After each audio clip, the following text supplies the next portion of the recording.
ক্ষমতা গ্রহণের প্রথম দিনেই পূর্ব প্রতিশ্রুতি অনুযায়ী ক্যাপিটাল হিলে দাঙ্গার ঘটনায় জড়িত ১৫০০ জনকে ক্ষমা করে দিয়েছেন মার্কিন প্রেসিডেন্ট ডোনাল্ড ট্রাম্প।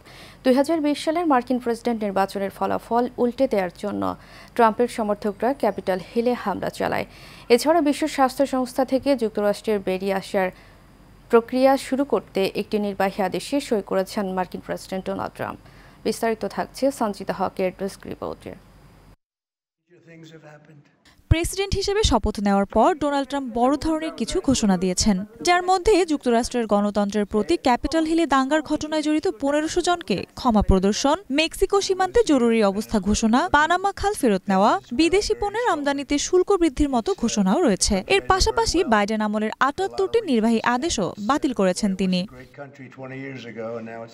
দ্বিতীয়বারের মতো প্যারিস জলবায়ু চুক্তি থেকে বেরিয়ে আসার নির্বাহী আদেশে স্বাক্ষর করেছেন যুক্তরাষ্ট্রের প্রেসিডেন্ট ডোনাল্ড ট্রাম্প। জাতিসংঘের বিশ্ব স্বাস্থ্য সংস্থা WHO থেকেও যুক্তরাষ্ট্রকে প্রত্যাহার করে নিয়েছেন নতুন মার্কিন প্রেসিডেন্ট। ইসরায়েলের জন্য তৈরি করা ২০০০ পাউন্ডের শক্তিশালী বোমার একটি চালান আটকে দিয়েছিলেন সাবেক president Joe Biden. Donald Trump এসব বোমা ইসরায়েলকে দিতে যাচ্ছেন। যুক্তরাষ্ট্রে এখন থেকে লিঙ্গ হিসেবে শুধুমাত্র নারী ও পুরুষকে স্বীকৃতি দেওয়া হবে বলে ঘোষণা দিয়েছেন প্রেসিডেন্ট ডোনাল্ড ট্রাম্প। ট্রান্সজেন্ডারদের আর স্বীকৃতি দেওয়া হবে না বলেও ইঙ্গিত দেন তিনি।